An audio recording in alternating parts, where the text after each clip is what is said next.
Well, if you're someone who yearns for all things Celtic, you don't have to travel to Aberdeen, Scotland. You can find it all in the hub city. It's the annual Northeast South Dakota Celtic Fair and Games.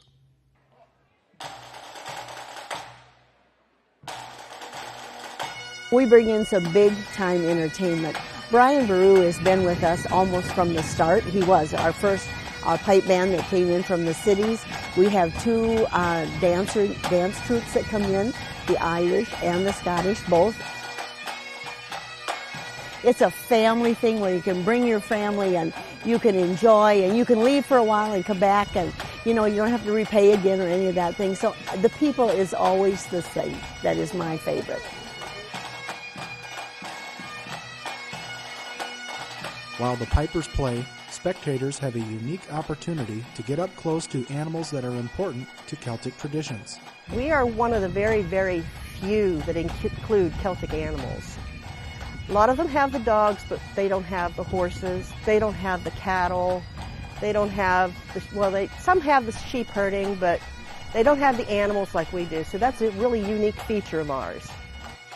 They found out the dogs were pretty good at helping them with the livestock. And they developed the border collie to help shepherd the sheep. Probably the best trainers in the world are over in Europe that they use their dogs day after day. And they basically live with their dogs and they just turn out so well because they just have a repertoire with them. An age-old competition of a different sorts takes place outside. It started way back in 900 BC, and they started way out, and that's the Scots started it way long ago when they took all their weapons away. The caber is obviously the crowd pleaser. It's balancing basically a telephone pole or a big long tree. You try to snatch it up, get it under control, balance it. Then you start walking with it, and then you run a little bit, then you try to flip it end over end. And of course, if it lands straight, that's a 12 o'clock. If it varies from one side to the other, it's 1 or 11 o'clock. And then you get a different score with that. So I got a little bit of track and field background in here, but I've never thrown anything that looked like a caber.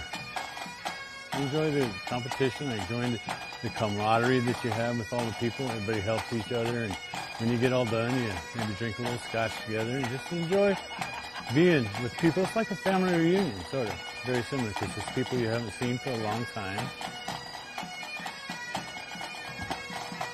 You have the camaraderie of throwing with these other people, and you know, you critique each other, you give pointers. 17.5. I kind of favor the hammer, you know. I've done a lot of construction work, so I'm used to swinging a sledgehammer, so it's kind of not similar, but it is at a point. If I don't do these games, I'll be sitting on the couch. So these keep me active and keep me going and kind of keep me in some sort of a shape. I mean, sometimes round is a shape, but yeah. For those who enjoy genealogy, you'll find opportunities to look up your family tree. We do have the Historical Society that comes from Faire every year, and people are finding out more and more about the culture. They'll help people with their genealogy a little bit, or they'll show them how to get started on their own. A lot of people are finding out they have a lot more of the Celtic culture than they ever thought before.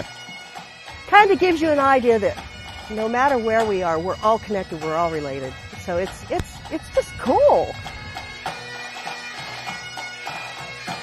The NESD Celtic Fair and Games takes place on the Brown County Fairgrounds on the third weekend in September.